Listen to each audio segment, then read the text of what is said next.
Hello stand, स्वागत है आपका जीव साइंस राशि में। तो कैसे हैं आप लोग? उम्मीद है कि आप लोग स्वस्थ और मस्त होंगे और आगे अच्छे से चल रही होगी।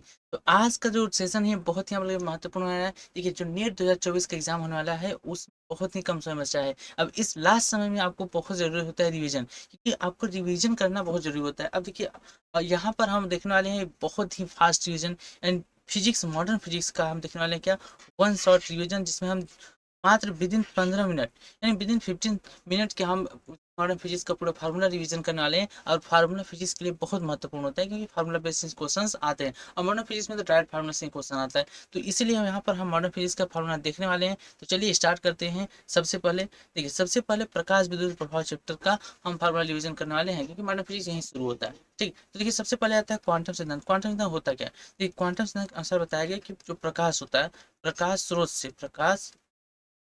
से जो आपका होता है प्रकाश प्रकाश ऊर्जा के छोटे छोटे बंडलों के रूप में ऊर्जा के छोटे छोटे ऊर्जा के छोटे छोटे बंडलों के रूप में उत्सर्जित होता है। जिसे कहते हैं फोटान। जिसे क्या कहते हैं? फोटान। अब देखिए, इसे क्या कहते हैं? फोटान। अब फोटान होता क्या है? तो फोटान ऊर्जा क्या होते हैं? छोटे छोटे ऊर्जा के पैकेट या बंडल होते हैं जिनकी एक निश्चित ऊर्जा होती है। ठीक है, इसे क्वांटम सिद्धांत बताया गया। अब देखिए, इनकी क्या ऊर्जा कितनी है, अगर इसी गणना की जाए तो प्लांक ने बताया कि जो ऊर्जा होती है इनकी आवृत्ति के अनुपाती होती है। देखिए, इसके पहले हमने व्यतिकरण, ध्रुवण, विवर्तन ऐसी घटनाओं देखा, तो हमने देखा था प्रकाश क्या था? तरंग था। तो तरंग में क्या होता है? आवृत्ति होती है। तो यहाँ पर अब आवृत्ति क्या होती है? अब क्या इसकी जो ऊर्जा होती है वो उसकी आवृत्ति के अनुपाती होती है। यहाँ से अनुपाती के एक स्थिरांक लगा दिया गया, तो ई बराबर क्या हो गया? ई बराबर हो गया एच एफ, जहाँ पे एच क्या? एच आपका प्लांक स्थिरांक, जिसका मान होता है 6.63 और याद रखो जूल सेकेंड। इसके इस मात्रक से क्वेश्चन पूछा गया है। देखिए, ये भी आपका नीट एग्जाम में पूछा गया है।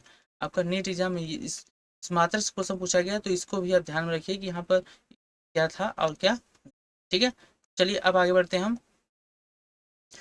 इसके बाद आगे यहाँ पर देखिए आता है, अगर आपको क्या निकालना हो डायरेक्ट। देखिए, कुछ जो फ्रीक्वेंसी आवृत्ति को अगर आप किसी में बदलते हैं टर्न में, ये होता है सी अपन लेमडा के। एच सी अपन लेमडा, ये उसका हो जाता है ऊर्जा। और अगर सी एच और सी दोनों मान क्या कांस्टेंट है, स्थिरांक, इनका दोनों का मान रख के यहाँ पर सॉल्व करें तो देखिए यह होता है ऊर्जा जो होता है। अगर आपको सिर्फ तरंग नहीं पता है तो आप डेफिनेटली ऊर्जा निकाल सकते हैं। कैसे? 12,400 बटे तरंग दैर्ध्य, वो भी किसमें? एंगस्ट्रॉन में। ये आपका जाएगा किसमें? Direct electron volt. इसी को आप एक और फॉर्मूला होता है ई इजकल टू 1240 अपान तरंग दैर्ध्य के नैनो मीटर में आएगा। तो फिर आपका आता है इलेक्ट्रॉन वोल्ट। इन दोनों से किसी फार्मूले का यूज कर सकते हैं। अगर नैनोमीटर दिया है तो आप इस सेकंड वाले फार्मूले का यूज कीजिए, और अगर एंगस्ट्रॉम दिया है तो आप इस फर्स्ट वाले फार्मूले को यूज करके ऊर्जा निकाल सकते हैं किसी भी प्रोटॉन की। और उसके बाद देखिए यहाँ पर आगे देखते हैं, तो ई बराबर दिया है एन एच एफ। अब एन क्या है? देखिए, फोटान जब भी होता है वो अकेला नहीं होता है। ये आपकी जो ऊर्जा थी यहाँ पर, ये एक फोटान की ऊर्जा है। अच्छा बताओ, किसी प्रकाश स्रोत से ऊर्जा निकलेगा या फोटान निकलेंगे तो क्या वो अकेला निकलेगा? नहीं, एक अकेला फोटान निकलेगा नहीं। जब भी निकलेगा कुछ ना कुछ भारी संख्या में निकलता है। तो यहाँ पर एन क्या है? एन आपका फोटान की संख्या है। तो एन एच एफ यानी ये कुल ऊर्जा है किसी स्रोत से निकलने वाले फोटानों की। तो यहाँ से ज्ञान देखिए आपका क्या? फोटानों की संख्या, तो आपको हो जाएगा एन एच सी अपान ले। ठीक है, चलिए अब आगे बढ़ते हैं। तो यहाँ पर अब आता है शक्ति और फोटानों की ऊर्जा संख्या में संबंध। शक्ति फोटान संख्या में क्या संबंध? तो सबसे पहले देखिए यहाँ दिया है ई बराबर ई अपान टी। तो आखिर शक्ति होता क्या है? शक्ति बराबर क्या होता है? ऊर्जा बटे समय अंतराल। क्या होता है? E upon T. अब देखो, ई बराबर अभी आपने निकाला था क्या? N H F, N H F, अब अपान हो जाएगा टी। अब देखो, जो एन और टी अपान टी है, एन अपान टी, उसको कहा जाता है स्मॉल एन, यानी ये होता है प्रति सेकंड उत्सर्जित फोटानों की संख्या। तो प्रति सेकंड उत्सर्जित फोटानों की संख्या निकाल देंगे, क्या हो जाएगा? Small N H F. ये हो गया फोटान की संख्या। अब यहाँ से अगर देखो तो आप लिख सकते हो N H C upon lambda. ठीक है, अगर लिमिटन निकलने के बाद अब यहाँ से आप क्या निकल सकते? देखो, यन क्या है? यन है प्रति सेकंड सॉरी फोटोनों की संख्या। अगर आपके पास पी जो आपका है पी वाट की शक्ति का कोई प्रकाश स्रोत से जिससे फोटोन निकल रहा था, आप निकाल सकते हो प्रति सेकंड कितने फोटोन निकल रहे हैं। तो निकाल सकते हो एन बराबर पी लेमडा पान एच सी। इस फॉर्मूले द्वारा आप किसी भी प्रकाश स्रोत से फोटोनों की प्रति सेकंड संख्या निकाल सकते हो। ठीक है, तो ये भी आपके लिए महत्वपूर्ण है। चलिए आगे बढ़ते हैं। अब आता है संवेग। देखिए, संवेग की बहुत महत्वपूर्ण टॉपिक आता है कि फोटान। अब संवेग को समझने के लिए संवेग अगर देखा जाए फार्मूला, तो फार्मूला होता है आपका, देखिए इक्वल टू एम वी। अब एम क्या है, द्रव्यमान अभी क्या हुई। तो अगर फोटान की बात करें, देखो फोटान के लिए यहाँ ये नीट में क्वेश्चन पूछा गया था आपका, बहुत महत्वपूर्ण है कि rest mass of photon. Photon का रेस्ट मास क्या होता है, रेस्ट मास होता है आपका 0। इस बात क्या है, देखिए ये क्वेश्चन आपका डायरेक्ट नीट में पूछा गया है कि फोटान का रेस्ट मास क्या होता है। तो ये रेस्ट मास होता है फोटान का 0। सुन, अब उसके बाद अगर देखिए फोटान का द्रव्यमान निकालना चाहे तो फोटान का द्रव्यमान क्या होता है, ई बराबर एम सी स्क्वायर। आइंस्टीन समीकरण है, किसके समीकरण है, आइंस्टीन के समीकरण द्वारा। आइंस्टीन समीकरण क्या है, ई बराबर एम सी स्क्वायर होता है। अब यहाँ से अगर निकालते तो एम बराबर हो गया ई अपन सी स्क्वायर। अभी अपने फोटान की ऊर्जा क्या निकाला था, एच सी अपन लेमडा। तो यहाँ से एच सी अपन लेने से करेंगे तो सी ये कैंसिल हो जाएगा। तो देखिए आएगा क्या यहाँ पर, एम बराबर आ जाएगा एच लेमडा सी। ये आपका क्या है, ये आपका देखिए गतिशील, यानी गतिशील फोटान जब गति कर रहा होता है तो उसका द्रव्यमान होता है। लेकिन यहाँ जो फोटान रुक जाता है, स्थिर हो जाता है, उसका मान 0 हो जाता है। ठीक है, फिर हम देखिए संवेग की हम बात करें तो संवेग क्या होता है, पी बराबर होता है आपका एम भी। तो यहाँ से अगर आप देखना चाहें तो फिर आपका क्या है, एम। तो अब देखिए फोटान का जो वेग होता है प्रकाश से बराबर होता है। यहाँ पर भी का सम क्या लिख देंगे, सी रहेगा एम सी। यहाँ से ई पान सी, जब क्या होता है संवेग, संवेग बराबर है ये पान सी। तो इसको सॉल्व करेंगे तो आपका बहुत ही क्या आता है, जिसमें होता है पी बराबर ये अपान लेमडा। ये संवेग का और तरंग दैर्ध्य की, संवेग और तरंग दैर्ध्य के बीच बहुत ही महत्वपूर्ण संबंध है। क्या होता है अपान लेमडा। ठीक है, चलिए अब बढ़ते हैं आगे। नेक्स्ट नेक्स्ट क्या कर रहा है, बल तथा तीव्रता। बल तथा तीव्रता में संबंध, देखिए बल तथा तीव्रता में संबंध क्या होता है, तो बल और तीव्रता दोनों हम देखते हैं पहले। बल क्या होता है, बल होता है संवेग में परिवर्तन बटा समांतराल, संवेग में परिवर्तन बटा समांतराल। तो यहाँ पर अगर संवेग में परिवर्तन बटा समांतराल, देखो अभी अपने संवेग निकला था क्या, एच अपान लेमडा। अगर फोटान यन है तो यन एच अपान लेमडा हो जाएगा। अब देखो अगर इसको सॉल्व करोगे तो क्या हो जाएगा, ये हो जाएगा यन अपान टी एच अपान लेमडा। अब यन अपान टी को कर सकते हो स्मॉल एन, तो लिखा small N H upon lambda. ये होता है बल। किसी जो संवेग फोटान का जो बल लगता है, क्या लगता है, यन एच अपान लेमडा। अब उसके साथ ही तीव्रता की, तो तीव्रता आई होता है। देखिए तीव्रता क्या होता है, एकांक समय में एकांक क्षेत्रफल पर पड़ने वाला जो ऊर्जा होती है उसे बोलते हैं तीव्रता। तीव्रता आई बराबर क्या होता है, ई अपान टी इंटू ए। एकांक समय में एकांक क्षेत्रफल पर पड़ने वाली जो ऊर्जा होती है उसे क्या बोलते हैं, तीव्रता। तो यहाँ से अपने ई के मान अभी अपने निकाला था क्या, एन सी अपान लेमडा। देखो अब एन सी अपान लेमडा यहाँ पे ई अपान टी के मान आप निकाले थे, ई अपान टी के मान आपका निकाले हो।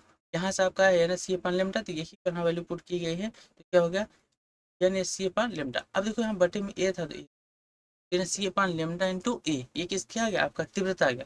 अब देखो अगर सी को उस तरफ परेशान कर दे तो आई अपान सी इक्वल टू जाएगा एन इंटू ए। ये भी महत्वपूर्ण संबंध है, ये आपसे एग्जाम में पूछा सकता है, सो याद रखिए।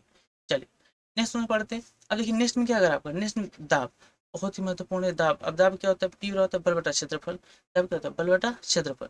अब बल एन एच अपान लेमडा ये होता है। देखो ये आपका क्या होता है, ये आपका होता है बल। तो एन एच अपान लेमडा ये आपका बल हो गया, उसमें ए से भाग हुआ तो आपका N H upon lambda into A, ये आपका हो गया क्या, दाब। अब यहाँ पर भी आपने जस्ट पीछे देखा था कि आई बराबर होता है N H C upon lambda into A, ये क्या होता है, तीव्रता। तो अगर सी को अपनी तरफ पसंद कर देता आई अपान सी कर लीजिए N H upon lambda into ए।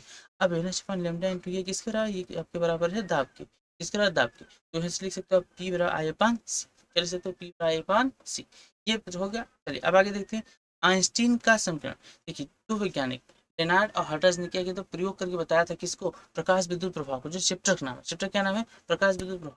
तो उन्होंने प्रकाश विद्युत प्रभाव बताया था, लेकिन उसका प्रायोगिक रूप से जो आपका परिमाण दिया था, उसको मान दिया था, उसने एक्सप्लेन किया था आपके आइंस्टीन। तो आइंस्टीन ने क्या समीकरण दिया, तो देखिए कहा था कि जब कोई ये आपका धातु की प्लेट, क्या है, धातु की प्लेट, जब धातु की प्लेट पर कोई प्रकाश किरणें आपतित होती थी, प्रकाश किरण आपतित हो रही, इस पे से क्या होता है, इलेक्ट्रॉन उत्सर्जित होते हैं।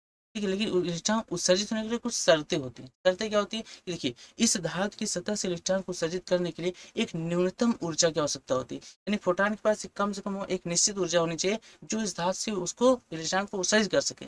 तो इस धातु की जो वह न्यूनतम ऊर्जा जिस जो कि इलेक्ट्रॉन को उत्सर्जित कर सके उसको बोलते हैं कार्यफलन। क्या बोलते हैं, कार्यफलन। और उसको प्रसिद्ध कहते हैं फाई से। ये आपका क्या है, ये आपका है कार्यफलन।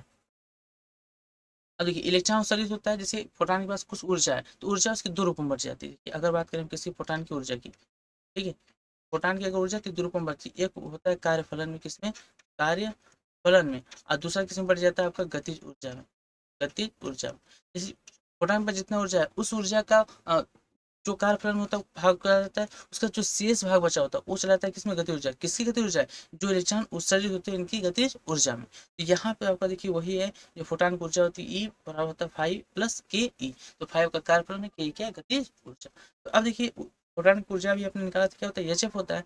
अब यहाँ पर एच एफ नॉट क्या है, एफ नॉट आपका देखिए यहाँ पर ये एफ नॉट जो है ये आपका है देहली आवृत्ति। क्या है, देहली आवृत्ति।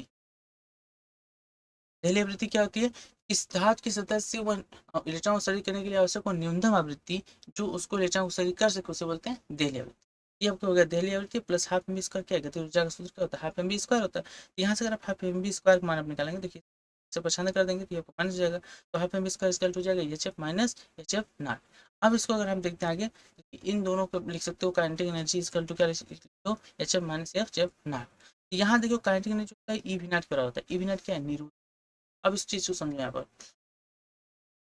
एक्चुअली जो हर्टर और रेनान ने प्रयोग किया था उस प्रयोग में क्या था, उन्होंने प्रयोग किया था, देखिए एक बंद नली थी, यहाँ पर एक इलेक्ट्रोड लगा हुआ था और यहाँ पे एक इलेक्ट्रोड लगा हुआ, ठीक है। अब इस पर क्या हुआ था, इस पर फोटान आए थे जिससे यहाँ से इलेक्ट्रॉन उत्सर्जित हुए थे। अब इलेक्ट्रॉन देखिए यहाँ से निकल कर इस पर जा रहे थे, ठीक है। तो इलेक्ट्रॉन यहाँ से निकल के यहाँ जा रहे थे, ये आपका माइनस चार्ज है, ये आपका प्लस चार्ज है, तो इधर जा रहे थे।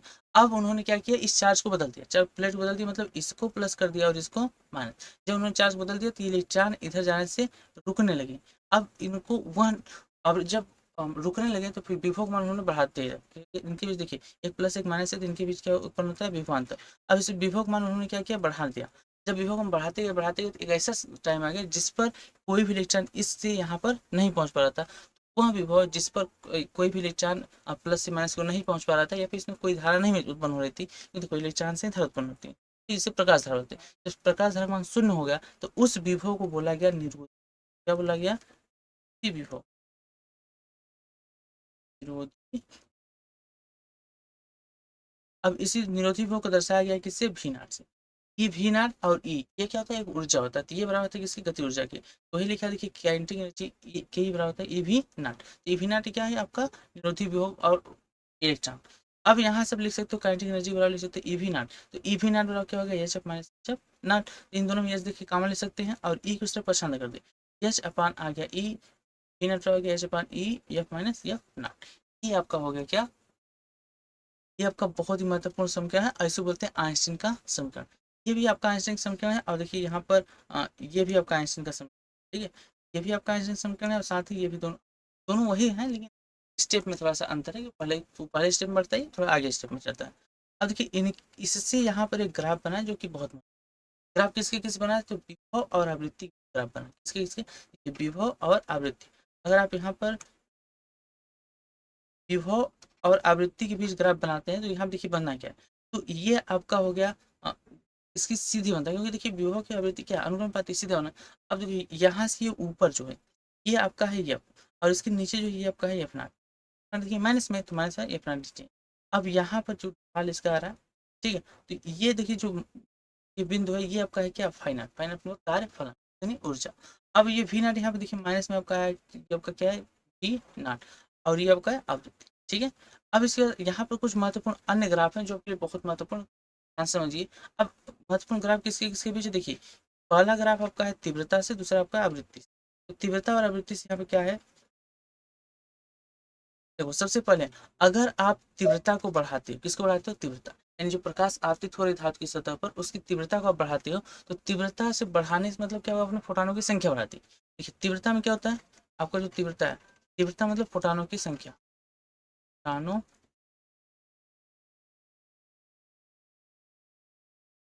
फोटानों की संख्या। अब आपने फोटानों की संख्या क्या किया, बढ़ा दिया। जैसे हमने फोटानों की संख्या बढ़ाया तो अब फोटानों की संख्या बढ़ा मतलब में इलेक्ट्रॉनों की संख्या, उत्सर्जित जो इलेक्ट्रॉन होते हैं उत्सर्जित वाले इलेक्ट्रॉनों की संख्या बढ़ जाएगी। देखो अगर आपने तीव्रता बढ़ाया तो उत्सर्जित इलेक्ट्रॉनों की संख्या बढ़ गई, और इलेक्ट्रॉन संख्या बढ़ गई मतलब क्या बढ़ गई, धारा बढ़ गई। तो धारा बढ़ गई, इसलिए यहाँ पर देखिए ये आपका जो है ये तीव्रता पहला है, दूसरा आई टू है, और आपका तीसरा आई थ्री। यहाँ पर आपका जो आई थ्री है वो अधिक है किससे, आई टू से, आई टू अधिक है आई वन से। जिससे आप तीव्रता बढ़ाते हो इससे देखिए धारा का मान क्या बढ़ रहा है, तो धारा का विक्रम क्या होगा, सबसे अधिक है आई थ्री, फिर आई टू, फिर आई वन। तीव्रता बढ़ाने से धारा का मान बढ़ता है, किसका मान बढ़ता है, धारा का मान।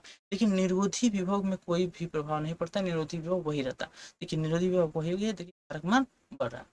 तीव्रता बढ़ाने से किसका मान बढ़ता है, धारा का मान। ये महत्वपूर्ण आपको पता होना चाहिए।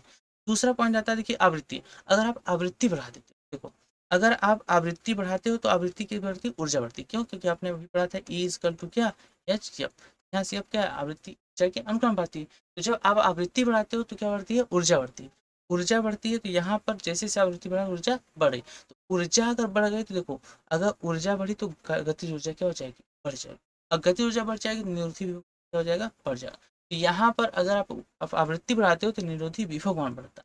देखिए पहले ये आपका F3 F1 F2, तो सबसे आपका ज्यादा कौन है, F1 है। F1 से ज्यादा F2 F3। अगर जैसे आप तीव्रता बढ़ा रहे हो वैसे से क्या निरोधी विभव का मान बढ़ रहा है। ये दोनों ग्राफ में याद रखिए। यहाँ पर आपको बस इतना समझना है कि जब आप तीव्रता बढ़ाते हो तो धारक मान बढ़ता है, आवृत्ति बढ़ा देते हो तो निरोधी विभव मान बढ़ जाता है, तो ऊर्जा बढ़ता है। ठीक है, अब बढ़ते हैं आगे। अगला देखिए देवरावली तरंग। इस पूरे चैप्टर का निचोड़ और साथ ही बहुत महत्वपूर्ण टॉपिक है देवरावली तरंग दैर्घ्य। इससे ये क्वेश्चन तो मतलब हर साल प्रोबेबिलिटी होती है कि संभवतः इससे क्वेश्चन बनेगा ही बनेगा। अब देखिए यहाँ पर अगर बात करें देवरावली तरंग दैर्घ्य, तो देवरावली तरंग का फार्मूला क्या होता है, सिंपल होता है, H is lambda is to H upon P. अब यहाँ पे पी क्या है, संवेग है, या लेमडा क्या है, तरंग दैर्घ्य। अब इसी को देखो बहुत सारे फार्मूले बने हैं यहाँ पर, कौन कौन से बने आपको हर एक फार्मूला आपको यहाँ पर बताने का कि कौन फार्मूला कहाँ से बना। देखो सबसे पहले लेमडा इसका टू एच पी होता है। अब पी संवेग संवेग होता है एम भी, तो उसको लिख सकते हो एच पान एम भी। अब देखो जो संवेग और गति ऊर्जा में संबंध होता है तो पी इक्वल टू होता है under two M K E. तो यहाँ पर संवेग के स्थान पर लिख सकते हो, गति ऊर्जा के पदम व्यक्त कर सकते हो, क्या हो जाएगा, लेमडा बराबर हो जाएगा एच अपान अंडर टू के ई। ये आपको हो गया गति ऊर्जा के रूप में। अब गति ऊर्जा के रूप में आपने देखा कि अभी आपने देखा था गति ऊर्जा बराबर होता है तो ईवी नॉट के, तो गति ऊर्जा के स्थान पर आप क्या लिख सकते हो, ईवी। यहाँ से हो जाएगा लेमडा और एच अपान भी ना, ये आपको भी ना यानी निरोधी विभव के रूप। फिर अगर बात करें देखिए अब तरंग दैर्घ्य, अगर ये हम इलेक्ट्रॉन के एक इलेक्ट्रॉन का निकालें, देखिए इलेक्ट्रॉन का द्रव्यमान तो भी निश्चित होता है, उस पर आवेश भी निश्चित होता है, ये इसका मान भी निश्चित है। इस पूरे को सॉल्व करते हैं तो आता है अंडर रूट में 150 अपन 150 को रूट में निकालेंगे तो आएगा 1227 अपान अंडर रूट भी नॉट, और किसमें आएगा एंगस्ट्रॉन। ये आपका आता है किसमें, एक इलेक्ट्रॉन का। अगर एक इलेक्ट्रॉन का आपको क्या निकालना है, डायरेक्ट निकालना है तरंग दैर्घ्य, तो उसका अगर आपको निरोधी विभव पता है तो उसको डायरेक्ट निकाल सकते हैं। इसी प्रकार हम बात करें किसके, प्रोटॉन की, तो प्रोटॉन के लिए सूत्र होता है 0.101 अपान अंडर भी नॉट एंगस्ट्रॉन। ठीक है, इसी प्रकार प्रोटॉन से ड्यूट्रॉन, तो देखिए प्रोटॉन का दोगुना होता है ड्यूट्रॉन, तो यहाँ क्या हो जाएगा 0.202 अपान अंडर भी नॉट एंगस्ट्रॉन। फिर इससे क्या आता है अल्फा कण। अल्फा कण का देखिए जो है यहाँ पर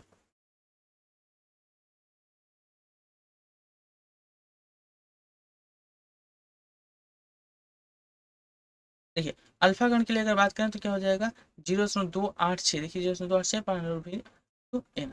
इसी प्रकार अगर देखिए ये तो आपका हो गया किसमें और फिजिक्स में कुछ चीजें थी, कुछ अन्य चीजें से भी किसमें पूछा तिरंग डीप तरह से पूछा जाता है, तो उसको आप कैसे सॉल्व करोगे, तो उसको सॉल्व करने के लिए देखिए यहाँ पर आपने जब चुंबकीय क्षेत्र में जब कोई गतिमान आवेशित कण जाता है तो वहाँ पर आप त्रिज्या जो होती है इसका आर बराबर होता है एम भी अपन क्यू। तो यहाँ से एम भी अगर आप निकालेंगे तो इसका हो जाएगा आर क्यू बी, जबकि आप जानते हो कि एम भी क्या संवेग के बराबर होता है।